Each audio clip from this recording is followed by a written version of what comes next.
ਕਾਂਗਰਸ ਦੀ ਨਬਜ਼ ਤਾਂ ਚਲੋ ਤੁਸੀਂ ਪੜ ਲੈਂਦੇ ਹੋ ਜੀ। ਮੋਗੇ ਦੀ ਕੀ ਸਿਆਸੀ ਨਬਜ਼ ਪੜੀ ਹੈ? ਮੈਂ ਡਾਕਟਰ ਅਮਨ ਹਾਂ, ਸੋ ਮੈਨੂੰ ਡਾਕਟਰ ਅਮਨ ਦੇ ਨਾਮ ਤੋਂ ਜਾਣਿਆ ਜਾਂਦਾ। ਡਾਕਟਰ ਹਰਜੋਤ ਕਮਲ ਬਾਰੇ ਜਾਂ ਮਾਲਵਿਕਾ ਬਾਰੇ ਮੈਂ ਕੋਈ ਕਮੈਂਟ ਨਹੀਂ ਕਰਨਾ ਚਾਹਾਂਗੀ। ਕੋਈ ਵੀ ਪੇਰੈਂਟਸ ਆਪਣੇ ਬੱਚਿਆਂ ਨੂੰ ਪੰਜਾਬ ਦੇ ਵਿੱਚ ਨਹੀਂ ਰੱਖਣਾ ਚਾਹੁੰਦੇ because of drugs, because of unemployment, because of this ਗੰਦੀ ਰਾਜਨੀਤੀ। ਐਂਡ ਪ੍ਰੈਗਨੈਂਟ ਹੋਣ ਦੇ ਬਾਵਜੂਦ ਵੀ ਮੇਰੀ ਫੈਮਿਲੀ ਨੇ ਮੈਨੂੰ ਕਿਹਾ ਕਿ ਤੂੰ ਹਸਪੀਟਲ ਨਾ ਜਾ, ਪਰ ਉਦੋਂ ਵੀ ਮੇਰਾ ਮਨ ਨੇ ਮੈਨੂੰ ਇਜਾਜ਼ਤ ਨਹੀਂ ਦਿੱਤੀ ਕਿ ਮੈਂ ਘਰੇ ਡਰ ਕੇ ਬੈਠ ਜਾ। ਰਾਜਨੀਤੀ ਦੇ ਵਿੱਚ ਆਉਂਦੇ ਹੋ ਤਾਂ ਤੁਹਾਨੂੰ ਬਹੁਤ ਲੋਕਾਂ ਦੇ ਇਹੋ ਜਿਹੇ ਗੱਲਾਂ ਵੀ ਸੁਣਨੀਆਂ ਪੈਂਦੀਆਂ ਜੋ ਤੁਸੀਂ ਸ਼ਾਇਦ ਨਾਰਮਲ ਲਾਈਫ ਦੇ ਵਿੱਚ ਨਾ ਸੁਣੋ। ਰੁਪਿੰਦਰ ਕੌਰ ਰੂਬੀ ਖੰਭਾ ਹੋ ਕੇ ਚਲੇ ਗਏ, ਕਹਿੰਦੇ ਮੈਂ ਤਾਂ ਕਾਂਗਰਸ 'ਚ ਚੱਲੀ ਹਾਂ, ਸੁਣਵਾਈ ਨਹੀਂ ਹੈਗੀ ਤੇ ਡਿਕਟੇਟਰਸ਼ਿਪ ਹੋ ਗਈ। ਉਹਨਾਂ ਨੇ ਗੱਲ ਸਪਸ਼ਟ ਕਰਤੀ ਸੀਗੀ ਕਿ ਅਗਰ ਤੁਸੀਂ ਕੰਮ ਕਰੋਗੇ ਤਾਂ ਨੈਕਸਟ ਟਾਈਮ ਤੁਹਾਨੂੰ ਟਿਕਟ ਮਿਲੇਗੀ, ਅਗਰ ਤੁਸੀਂ ਕੰਮ ਨਹੀਂ ਕਰੋਗੇ ਚਾਹੇ ਤੁਸੀਂ ਐਮਐਲਏ ਹੋ ਤੁਹਾਨੂੰ ਉੱਥੋਂ ਦੀ ਟਿਕਟ ਨਹੀਂ ਮਿਲੇਗੀ। ਤੁਸੀਂ ਇੱਕ ਚੀਜ਼ ਪੁਆਇੰਟ ਆਊਟ ਕੀਤੀ, ਤੁਹਾਨੂੰ ਡਰ ਲੱਗਦਾ ਸੀ ਰਾਜਨੀਤੀ ਦੇ ਵਿੱਚ ਆਉਣ ਤੋਂ, ਜੀ ਫਿਰ ਵੀ ਤੁਸੀਂ ਰਾਜਨੀਤੀ 'ਚ ਹੁਣ ਉਤਰੇ ਹੋ। ਜੀ।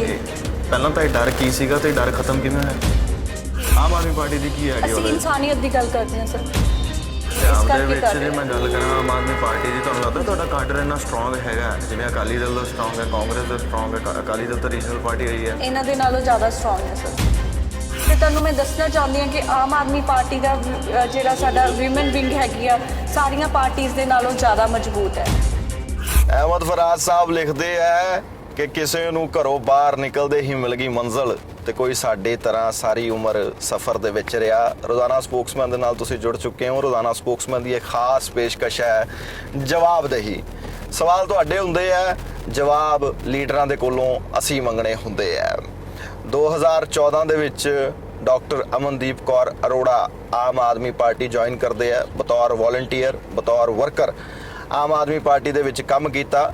ਆਮ ਆਦਮੀ ਪਾਰਟੀ ਦੇ ਨੈਸ਼ਨਲ ਕਨਵੀਨਰ ਅਰਵਿੰਦ ਕੇਜਰੀਵਾਲ ਨੂੰ ਲੱਗਿਆ ਕਿ ਇਹਨਾਂ ਨੂੰ ਟਿਕਟ ਦੇਣੀ ਚਾਹੀਦੀ ਹੈ ਤੇ ਮੋਗੇ ਤੋਂ ਆਮ ਆਦਮੀ ਪਾਰਟੀ ਦੇ ਲਈ ਡਾਕਟਰ ਅਮਨਦੀਪ ਕੌਰ ਅਰੋੜਾ ਚੋਣ ਮੈਦਾਨ ਦੇ ਵਿੱਚ ਹੈ।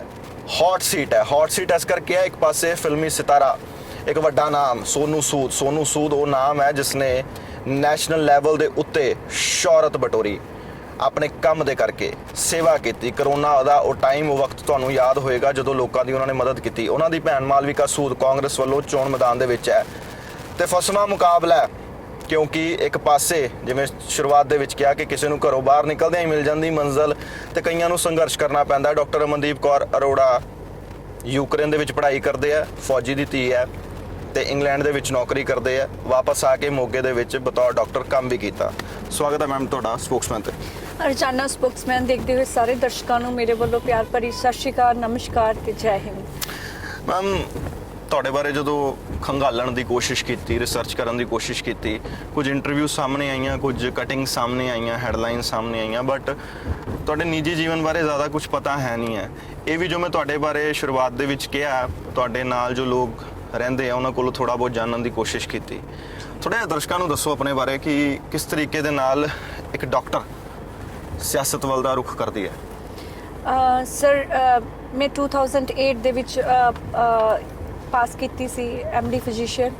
ਉਸ ਤੋਂ ਬਾਅਦ ਫਿਰ ਕਿੱਥੋਂ ਪੜ੍ਹੇ ਤੁਸੀਂ? 2008 ਮੈਂ Ukraine Crimea state medical university ਤੋਂ ਗ੍ਰੈਜੂਏਟ ਹਾਂ ਤੇ ਮੈਨੂੰ ਜਦੋਂ ਅਸੀਂ ਹਾਊਸ ਜੌਬ ਕਰ ਰਹੇ ਸੀਗੇ ਉਦੋਂ ਬਹੁਤ ਸਾਰੇ ਪੇਸ਼ੈਂਟ ਇੱਦਾਂ ਦੇ ਆਉਂਦੇ ਸੀ ਜਿਹੜੇ ਓਵਰਡੋਜ਼ ਲੈ ਕੇ ਆਉਂਦੇ ਸੀ, ਆਈਸੀਯੂ ਦੇ ਵਿੱਚ ਆਉਂਦੇ ਸੀ, ਵੈਂਟੀਲੇਟਰ ਤੇ ਪਾਉਣਾ ਪੈਂਦਾ ਸੀਗਾ ਕਿਉਂਕਿ ਹਾਰਟ ਬਿਲਕੁਲ ਹੀ ਮਤਲਬ ਰੈਸਟ ਹੋ ਜਾਂਦਾ ਸੀਗਾ ਤੇ ਕਾਫੀ ਬੱਚੇ ਬਚ ਜਾਂਦੇ ਸੀ, ਕਾਫੀ ਨੌਜਵਾਨਾਂ ਨੂੰ ਅਸੀਂ ਨਹੀਂ ਬਚਾ ਪਾਉਂਦੇ ਸੀਗੇ।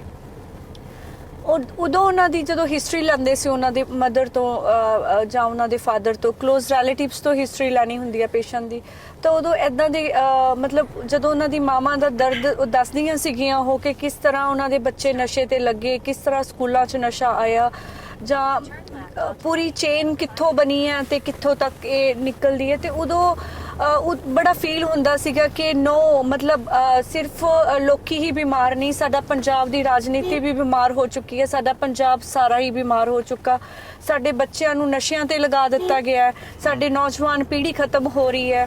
ਤੇ ਉਦੋਂ ਬੜੀ ਹਿੰਮਤ ਕੀਤੀ ਆਮ ਆਦਮੀ ਪਾਰਟੀ ਨੂੰ, ਜਦੋਂ ਮੈਂ ਫਸਟ ਟਾਈਮ ਮਿਲੀ ਆਮ ਆਦਮੀ ਪਾਰਟੀ ਦੇ ਨੁਮਾਇੰਦਗੀਆਂ ਨਾਲ ਜਿਹੜੇ ਪੰਜਾਬ ਦੇ ਵਿੱਚ ਸੀਗੇ।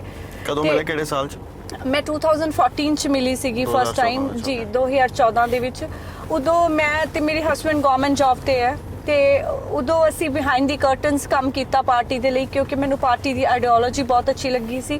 ਮੈਨੂੰ ਲੱਗਿਆ ਕਿ ਵਾਕਈ ਇੱਕ ਸਿਰਫ ਆਮ ਆਦਮੀ ਪਾਰਟੀ ਹੈ ਜੋ ਇਸ ਦੇਸ਼ ਦਾ ਭਲਾ ਕਰ ਸਕਦੀ ਹੈ। ਵੈਸੇ ਮੈਂ ਪੁੱਛਣਾ ਚਾਹੁੰਦਾ ਆਮ ਆਦਮੀ ਪਾਰਟੀ ਦੀ ਆਈਡੀਓਲੋਜੀ ਹੈ ਕੀ ਹੈ? ਕਾਂਗਰਸ ਦੀ ਸਮਝ ਆਉਂਦੀ, ਕਾਂਗਰਸ ਕਹਿੰਦੀ ਕਿ ਅਸੀਂ ਸੈਕੂਲਰਿਜ਼ਮ ਨੂੰ ਅੱਗੇ ਲੈ ਕੇ ਚੱਲਦੇ ਹਾਂ, ਅਸੀਂ ਫੈਡਰਲਿਜ਼ਮ ਦੀ ਗੱਲ ਕਰਦੇ ਹਾਂ। ਬੀਜੇਪੀ ਗੱਲ ਕਰਦੀ ਹੈ ਹਿੰਦੂਤਵ ਦੀ। ਜੀ ਆਮ ਆਦਮੀ ਪਾਰਟੀ ਦੀ ਕੀ ਆਈਡੀਓਲੋਜੀ? ਅਸੀਂ ਇਨਸਾਨੀਅਤ ਦੀ ਗੱਲ ਕਰਦੇ ਹਾਂ ਸਰ, ਅਸੀਂ ਗੱਲ ਕਰਦੇ ਹਾਂ ਆਮ ਲੋਕਾਂ ਦੀ, ਅਸੀਂ ਗੱਲ ਕਰਦੇ ਹਾਂ ਇਨਸਾਨੀਅਤ ਦੀ, ਅਸੀਂ ਗੱਲ ਕਰਦੇ ਹਾਂ ਹੈਲਥ ਦੀ, ਅਸੀਂ ਗੱਲ ਕਰਦੇ ਹਾਂ ਐਜੂਕੇਸ਼ਨ ਦੀ, ਅਸੀਂ ਗੱਲ ਕਰਦੇ ਹਾਂ ਰੋਜ਼ਗਾਰ ਦੀ, ਜਿਹੜੀ ਸਾਡੀਆਂ ਬੇਸਿਕ ਨੀਡਸ ਹੈ ਉਹਨਾਂ ਦੀ ਗੱਲ ਕਰਦੇ ਹਾਂ। ਆਮ ਆਦਮੀ ਪਾਰਟੀ ਦੇ ਵਿੱਚ ਕੋਈ ਵੀ ਤੁਸੀਂ ਰਿਲੀਜਨ ਨੂੰ ਮਹੱਤਤਾ ਨਹੀਂ ਦਿੱਤੀ ਜਾਂਦੀ, ਸਿਰਫ ਇਨਸਾਨੀਅਤ ਨੂੰ ਅਸੀਂ ਮਹੱਤਤਾ ਦਿੰਦੇ ਹਾਂ। ਆਮ ਲੋਕਾਂ ਦੇ ਲਈ ਕੰਮ ਕਰਨਾ ਚਾਹੁੰਦੇ ਹਾਂ ਤੇ ਜੋ ਕਰਪਸ਼ਨ ਹੈ, ਜੋ ਭ੍ਰਿਸ਼ਟਾਚਾਰ ਸਾਡੇ ਇੰਡੀਆ ਦੇ ਵਿੱਚ ਜਾਂ ਸਾਡੀ ਸਟੇਟ ਦੇ ਵਿੱਚ ਫੈਲਿਆ, ਅਸੀਂ ਸਾਡੀ ਲੜਾਈ ਉਸ ਦੇ ਨਾਲ ਹੈ। ਅਸੀਂ ਉਹ ਲੜਾਈ ਲੜ ਰਹੇ ਹਾਂ ਆਮ ਲੋਕਾਂ ਦੇ ਲਈ, ਜਿਹੜੇ ਬੱਚੇ ਐਜੂਕੇਸ਼ਨ ਤੋਂ ਵਾਂਝੇ ਰਹਿ ਜਾਂਦੇ ਆ।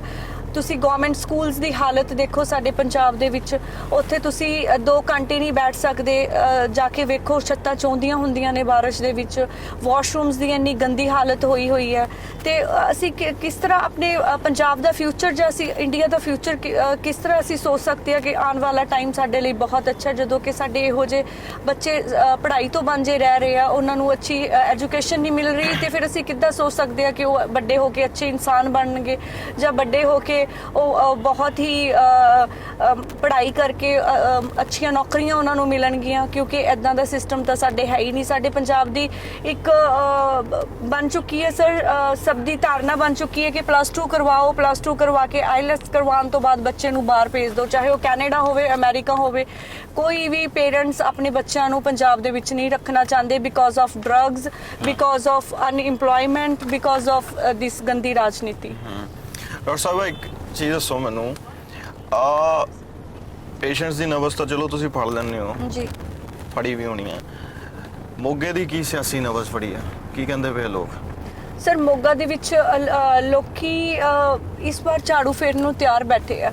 ਅਸੀਂ ਡੋਰ ਟੂ ਡੋਰ ਜਾਂਦੇ ਹਾਂ ਜਾਂ ਅਸੀਂ ਕਿਤੇ ਨੁੱਕੜ ਮੀਟਿੰਗ ਤੇ ਜਾਂਦੇ ਹਾਂ, ਕਿਉਂਕਿ ਵੱਡੀਆਂ ਰੈਲੀਜ਼ ਹਜੇ ਕਰ ਨਹੀਂ ਸਕਦੇ ਡਿਊ ਟੂ ਕੋਵਿਡ ਰਿਸਟ੍ਰਿਕਸ਼ਨਸ ਹੈਗੀਆਂ। ਲੋਕੀ ਤੰਗ ਆ ਚੁੱਕੇ ਆ ਇਹਨਾਂ ਸਿਆਸਤੀ ਪਾਰਟੀਆਂ ਤੋਂ, ਕਿਉਂਕਿ ਪਿਛਲੇ 70-75 ਸਾਲ ਹੋ ਗਏ ਆ ਉਹ ਵਾਰੀ-ਵਾਰੀ ਇਹਨਾਂ ਨੂੰ ਟਰਨਸ ਵਾਈਜ਼ ਆਉਂਦੇ ਆ, ਫਿਰ ਚਲੇ ਜਾਂਦੇ ਆ, ਝੂਠੇ ਵਾਅਦੇ ਕਰਦੇ ਆ, ਝੂਠੇ ਮੈਨੀਫੈਸਟੋ ਤਿਆਰ ਕਰਦੇ ਆ, ਬਟ ਉਹਨਾਂ ਮੈਨੀਫੈਸਟੋਜ਼ ਦਾ ਕੋਈ ਮਤਲਬ ਹੀ ਨਹੀਂ ਰਹਿ ਗਿਆ, ਕਿਉਂਕਿ ਉਹ ਸਿਰਫ ਚੋਣਾਂ ਤੋਂ 2 ਮਹੀਨੇ ਜਾਂ 3 ਮਹੀਨੇ ਪਹਿਲਾਂ ਹੀ ਉਹਨਾਂ ਦਾ ਮਹੱਤਵ ਹੁੰਦਾ, ਉਸ ਤੋਂ ਬਾਅਦ ਉਹ ਡਸਟਬਿਨ 'ਚ ਸੁੱਟ ਦਿੱਤੇ ਜਾਂਦੇ ਆ, ਉਹਨਾਂ ਤੇ ਕੋਈ ਕੰਮ ਕਰਦਾ ਹੀ ਨਹੀਂ। ਤੁਸੀਂ ਛਾਪਿਆ ਤੇ ਮੁੱਦੇ ਤੁਸੀਂ ਅਲੱਗ-ਅਲੱਗ ਤਰੀਕੇ ਨਾਲ ਕੈਪਟਨ ਸਰਕਾਰ ਨੂੰ ਵੀ ਘੇਰਿਆ, ਚੰਨੀ ਸਰਕਾਰ ਨੂੰ ਵੀ ਘੇਰਿਆ। ਮੈਨੂੰ ਇੱਕ ਚੀਜ਼ ਦੱਸੋ, ਦੂਜੇ ਪਾਸੇ ਹਰਜੋਤ ਕਮਲ ਬਿਆਨ ਦਿੰਦੇ, ਉਹ ਕਹਿੰਦੇ ਹੈਗੇ ਆ ਕਿ ਪੰਜਾਬ ਜੋ ਹੈਗਾ ਇੱਕ ਬਾਰਡਰ ਸਟੇਟ ਹੈ, ਸਰਹੱਦੀ ਇਲਾਕਾ ਹੈਗਾ, ਉਹਨੂੰ ਪਾਕਿਸਤਾਨ ਤੋਂ ਖਤਰਾ ਹੈ, ਤੇ ਜੇ ਪੰਜਾਬ ਦੇ ਵਿੱਚ ਸਰਕਾਰ ਬਣੇ ਤਾਂ ਬੀਜੇਪੀ ਦੀ ਬਣੇ ਤਾਂ ਕਿ ਪਾਕਿਸਤਾਨ ਤੋਂ ਪੰਜਾਬ ਦਾ ਬਚਾਅ ਹੋਵੇ। ਇਹ ਬਿਆਨ ਨੂੰ ਕਿਸ ਤਰੀਕੇ ਨਾਲ ਦੇ ਦਿੰਦੇ ਤੁਸੀਂ? ਸਰ ਇਹ ਸਟੇਟਮੈਂਟ ਅਗਰ ਮੇਰੇ ਮਾਨਯੋਗ ਡਾਕਟਰ ਹਰਜੋਤ ਕਮਲ 5 ਸਾਲ ਪਹਿਲਾਂ ਦਿੰਦੇ ਜਾਂ 10 ਸਾਲ ਪਹਿਲਾਂ ਦਿੰਦੇ ਤੇ ਮੈਂ ਉਸ ਤੇ ਅਮਲ ਕਰ ਸਕਦੀ ਸੀਗੀ। ਅੱਜ ਤੋਂ 6 ਮਹੀਨੇ ਪਹਿਲਾਂ ਜਿਸ ਪਾਰਟੀ ਦਾ ਵਿਰੋਧ ਕੀਤਾ ਜਾਂਦਾ ਸੀ, ਜਿਸ ਪਾਰਟੀ ਦੇ ਬਾਰੇ ਗਲਤ ਬੋਲਿਆ ਜਾਂਦਾ ਸੀਗਾ, ਤੇ ਉਸ ਪਾਰਟੀ ਦਾ ਅੱਜ ਪਾਰਟੀ ਜੁਆਇਨ ਕਰਨ ਤੋਂ ਬਾਅਦ ਪੰਜਾਬ ਨੂੰ ਪਾਕਿਸਤਾਨ ਤੋਂ ਖਤਰਾ ਹੋ ਗਿਆ। ਇਹ ਜਸਟ ਇੱਕ ਤੁਹਾਨੂੰ ਪਤਾ ਹੈ ਕਿ ਪੋਲੀਟੀਕਲ ਸਟੰਟਸ ਹੈਗੇ ਆ ਜਿਹੜੇ ਉਹ ਖੇਡ ਰਹੇ ਆ, ਬਟ ਪੰਜਾਬ ਦੀ ਜਨਤਾ ਕਦੇ ਵੀ ਬੀਜੇਪੀ ਨੂੰ ਸੱਤਾ 'ਚ ਨਹੀਂ ਆਉਣ ਦੇਗੀ, ਕਿਉਂਕਿ ਇੱਕ ਸਾਲ ਸਾਡੇ ਹਰਜੋਤ ਕਮਲ ਹੋਰਾਂ ਚੰਗਾ ਹੋਇਆ ਮਾੜਾ ਹੋਇਆ ਉਹਨਾਂ ਨਾਲ? ਨਹੀਂ, ਮੈਂ ਇਸ ਤੇ ਕੋਈ ਕਮੈਂਟ ਨਹੀਂ ਕਰਾਂਗੀ ਸਰ। ਉਹਨਾਂ ਨੇ ਕਾਂਗਰਸ ਪਾਰਟੀ ਨੂੰ ਇੰਨੇ ਸਾਲ ਦਿੱਤੇ ਸੀ। ਮਾਲਵਿਕਾ ਸੂਦ ਜੋ ਹੈਗੇ ਮੋਗੇ ਦੇ ਲਈ, ਤੁਸੀਂ ਸਮਝਦੇ ਹੋ ਕਿ ਇੱਕ ਐਪਰੋਪ੍ਰੀਏਟ ਕੈਂਡੀਡੇਟ ਹੈਗਾ ਕਾਂਗਰਸ ਦੇ ਲਈ? ਸਰ ਇਹ ਉਹਨਾਂ ਦਾ ਇੰਟਰਨਲ ਮੈਟਰਸ ਹੈਗੇ ਆ, ਮੈਂ ਉਸ ਤੇ ਕਮੈਂਟ ਨਹੀਂ ਕਰਾਂਗੀ। ਸਰ ਦੇਖੋ, ਡਾਕਟਰ ਅਮਨ ਨੂੰ ਡਾਕਟਰ ਅਮਨ ਦੇ ਨਾਮ ਤੋਂ ਜਾਣਿਆ ਜਾਂਦਾ, ਮੈਨੂੰ ਇਹ ਨਹੀਂ ਕਿਹਾ ਜਾਂਦਾ ਕਿ ਡਾਕਟਰ ਰਾਕੇਸ਼ ਦੀ ਵਾਈਫ ਹੈ ਜਾਂ ਡਾਕਟਰ ਬਲਜਿੰਦਰ ਦੀ ਸਿਸਟਰ ਹੈ ਜਾਂ ਫਿਰ ਇੱਕ ਫੌਜੀ ਦੀ ਬੇਟੀ। ਇਸ ਕਰਕੇ ਕਿਹਾ ਜਾਂਦਾ ਕਿਉਂਕਿ ਮੈਂ ਖੁਦ ਆਰਮੀ ਪੋਲੀਕਲੀਨਿਕ ਦੇ ਵਿੱਚ 8 ਸਾਲ ਫੌਜੀਆਂ ਦੀ ਸੇਵਾ ਕੀਤੀ ਹੈ, ਸੋ ਇਸ ਕਰਕੇ ਮੈਨੂੰ ਰਿਲੇਟ ਕਰ ਲਿੱਤਾ ਜਾਂਦਾ। ਮੈਂ ਡਾਕਟਰ ਅਮਨ ਆ, ਸੋ ਮੈਨੂੰ ਡਾਕਟਰ ਅਮਨ ਦੇ ਨਾਮ ਤੋਂ ਜਾਣਿਆ ਜਾਂਦਾ। ਤੇ ਮੈਨੂੰ ਮੇਰੇ ਕੰਮਾਂ ਤੋਂ ਜਾਣਿਆ ਜਾਂਦਾ, ਮੈਨੂੰ ਕਿਸੇ ਦੇ ਨਾਮ ਤੋਂ ਨਹੀਂ ਜਾਣਿਆ ਜਾਂਦਾ। ਬਾਕੀ ਡਾਕਟਰ ਹਰਜੋਤ ਕਮਲ ਬਾਰੇ ਜਾਂ ਮਾਲਵਿਕਾ ਬਾਰੇ ਮੈਂ ਕੋਈ ਕਮੈਂਟ ਨਹੀਂ ਕਰਨਾ ਚਾਹਾਂਗੀ ਕਿਉਂਕਿ ਅੱਛੀ ਗੱਲ ਹੈ ਕਿ ਦੋ ਮਹਿਲਾਵਾਂ ਆਪਸ ਦੇ ਵਿੱਚ ਚੋਣ ਮੈਦਾਨ ਦੇ ਵਿੱਚ ਹੈਗੀਆਂ ਨੇ। ਇਹ ਤੁਹਾਨੂੰ ਲੱਗਦਾ ਕਿ ਹਾਂ ਇਹ ਕਿਤੇ ਬੈਲੈਂਸਡ ਹੈਗਾ ਵਾ? ਸਰ ਦੇਖੋ, ਮਹਿਲਾਵਾਂ ਨੂੰ ਅੱਗੇ ਆਉਣਾ ਚਾਹੀਦਾ ਕਿਉਂਕਿ ਰਾਜਨੀਤੀ ਦੇ ਵਿੱਚ ਆਉਣ ਤੋਂ ਡਰਦੀਆਂ ਵੀ ਆ ਲੇਡੀਜ਼। ਈਵਨ ਮੈਂ ਵੀ ਡਰਦੀ ਸੀਗੀ ਕਿਉਂਕਿ ਮੈਂ ਸਿਰਫ ਆਮ ਆਦਮੀ ਪਾਰਟੀ ਇਸ ਕਰਕੇ ਜੁਆਇਨ ਕੀਤੀ ਕਿਉਂਕਿ ਔਰਤਾਂ ਦਾ ਸਨਮਾਨ ਕੀਤਾ ਜਾਂਦਾ ਪਾਰਟੀ ਦੇ ਵਿੱਚ। ਜਦੋਂ ਤੁਸੀਂ ਰਾਜਨੀਤੀ ਦੇ ਵਿੱਚ ਆਉਂਦੇ ਹੋ ਤਾਂ ਤੁਹਾਨੂੰ ਬਹੁਤ ਲੋਕਾਂ ਦੇ ਇਹੋ ਜਿਹੇ ਗੱਲਾਂ ਵੀ ਸੁਣਨੀਆਂ ਪੈਂਦੀਆਂ ਜੋ ਤੁਸੀਂ ਸ਼ਾਇਦ ਨਾਰਮਲ ਲਾਈਫ ਦੇ ਵਿੱਚ ਨਾ ਸੁਣੋ। ਰੁਪਿੰਦਰ ਕੌਰ ਰੂਬੀ ਖਵਾ ਹੋ ਕੇ ਚਲ ਗਏ, ਕਹਿੰਦੇ ਮੈਂ ਤਾਂ ਕਾਂਗਰਸ 'ਚ ਚੱਲੀ ਆ, ਸੁਣਵਾਈ ਨਹੀਂ ਹੈਗੀ ਤੇ ਡਿਕਟੇਟਰਸ਼ਿਪ ਹੈ ਉਹ ਕਹਿੰਦੇ। ਦੇਖੋ ਇਦਾਂ ਤਾਂ ਹਰ ਪਾਰਟੀ ਦੇ ਵਿੱਚ sir, Rupinder Kaur Ruby madam ਨੂੰ ਮੈਂ ਉਹਨਾਂ ਦੇ ਨਾਲ ਕੈਂਪੇਨ ਕਰਵਾਈ ਸੀਗੀ 2016 ਦੇ ਵਿੱਚ ਬਠਿੰਡਾ 'ਚ ਉਹਨਾਂ ਦੇ ਨਾਲ।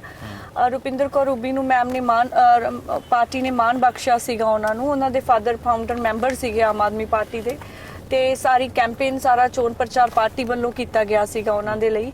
ਸੋ ਮੈਨੂੰ ਨਹੀਂ ਲੱਗਦਾ ਕਿ ਪਾਰਟੀ ਦੇ ਸਰ ਅਰਵਿੰਦ ਸਰ ਦੀ ਇੱਕ ਸਬ ਐਮਐਲਏਜ਼ ਜਿੰਨੇ ਬਣੇ ਸੀਗੇ ਉਹਨਾਂ ਨੂੰ ਸਿਰਫ ਇੱਕੋ ਹੀ ਉਹਨਾਂ ਨੇ ਗੱਲ ਸਪਸ਼ਟ ਕਰਤੀ ਸੀਗੀ ਕਿ ਅਗਰ ਤੁਸੀਂ ਕੰਮ ਕਰੋਗੇ ਤਾਂ ਨੈਕਸਟ ਟਾਈਮ ਤੁਹਾਨੂੰ ਟਿਕਟ ਮਿਲੇਗੀ, ਅਗਰ ਤੁਸੀਂ ਕੰਮ ਨਹੀਂ ਕਰੋਗੇ ਚਾਹੇ ਤੁਸੀਂ ਐਮਐਲਏ ਹੋ ਤੁਹਾਨੂੰ ਉੱਥੋਂ ਦੀ ਟਿਕਟ ਨਹੀਂ ਮਿਲੇਗੀ ਆਪਣੇ ਹਲਕੇ ਤੋਂ। ਅਗਰ ਤੁਸੀਂ ਹਲਕੇ 'ਚ ਵਿਚਰੇ ਹੋ, ਹਲਕੇ 'ਚ ਕੰਮ ਕੀਤਾ ਤਾਂ ਤੁਹਾਨੂੰ ਟਿਕਟ ਦਿੱਤੀ ਜਾਏਗੀ। ਤੁਸੀਂ ਇੱਕ ਚੀਜ਼ ਪੁਆਇੰਟ ਆਊਟ ਕੀਤੀ, ਤੁਹਾਨੂੰ ਡਰ ਲੱਗਦਾ ਸੀ ਰਾਜਨੀਤੀ ਦੇ ਵਿੱਚ ਆਉਣ ਤੋਂ, ਜੀ ਫਿਰ ਵੀ ਤੁਸੀਂ ਰਾਜਨੀਤੀ 'ਚ ਹੁਣ ਉਤਰੇ ਹੋ। ਜੀ। ਪਹਿਲਾਂ ਤਾਂ ਇਹ ਡਰ ਕੀ ਸੀਗਾ ਤੇ ਡਰ ਖਤਮ ਕਿਵੇਂ ਹੋਇਆ? ਸਰ ਡਰ ਇੱਕ ਇਹ ਹੁੰਦਾ ਕਿ ਜੋ ਅੱਜ ਤੱਕ ਅਸੀਂ ਪੰਜਾਬ ਦੀ ਪੋਲਿਟਿਕਸ ਜਾਂ ਇੰਡੀਆ ਦੀ ਪੋਲਿਟਿਕਸ ਬਾਰੇ ਸੁਣਿਆ ਸੀ ਉਹ ਬਹੁਤ ਅੱਛਾ ਨਹੀਂ, ਉਹ ਤੁਹਾਨੂੰ ਵੀ ਪਤਾ, ਉਹ ਮੈਨੂੰ ਵੀ ਪਤਾ।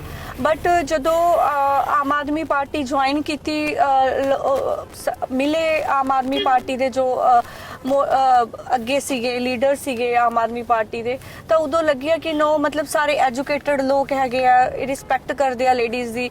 ਤੇ ਤੁਹਾਨੂੰ ਮੈਂ ਦੱਸਣਾ ਚਾਹੁੰਦੀ ਹਾਂ ਕਿ ਆਮ ਆਦਮੀ ਪਾਰਟੀ ਦਾ ਜਿਹੜਾ ਸਾਡਾ ਵਿਮਨ ਵਿੰਗ ਹੈਗੀ ਆ ਸਾਰੀਆਂ ਪਾਰਟੀਆਂ ਦੇ ਨਾਲੋਂ ਜ਼ਿਆਦਾ ਮਜ਼ਬੂਤ ਹੈ। ਸਾਡੇ ਕੋਲ ਜਿੰਨੀਆਂ ਲੇਡੀਜ਼ ਹੈਗੀਆਂ ਉਨੀਆਂ ਨਾ ਤਾਂ ਕਾਂਗਰਸ ਕੋਲ ਹੈ, ਨਾ ਬੀਜੇਪੀ ਵਾਲਿਆਂ ਕੋਲ ਹੈ, ਨਾ ਹੀ ਅਕਾਲੀ ਦਲ ਦੇ ਕੋਲ ਹੈ, ਕਿਉਂਕਿ ਲੇਡੀਜ਼ ਨੂੰ ਸਨਮਾਨ ਮਿਲਦਾ, ਰਿਸਪੈਕਟ ਮਿਲਦੀ ਹੈ। ਇਸ ਕਰਕੇ ਕਰ ਜੇ ਮੈਂ ਗੱਲ ਕਰਾਂ ਆਮ ਆਦਮੀ ਪਾਰਟੀ ਦੀ, ਤੁਹਾਨੂੰ ਲੱਗਦਾ ਤੁਹਾਡਾ ਕਾਡਰ ਇੰਨਾ ਸਟਰੋਂਗ ਹੈਗਾ ਜਿਵੇਂ ਅਕਾਲੀ ਦਲ ਦਾ ਸਟਰੋਂਗ ਹੈ, ਕਾਂਗਰਸ ਦਾ ਸਟਰੋਂਗ ਹੈ? ਅਕਾਲੀ ਦਲ ਤਾਂ ਰੀਜਨਲ ਪਾਰਟੀ ਰਹੀ ਹੈ, ਇਹਨਾਂ ਦੇ ਨਾਲੋਂ ਜ਼ਿਆਦਾ ਸਟਰੋਂਗ ਹੈ ਸਰ।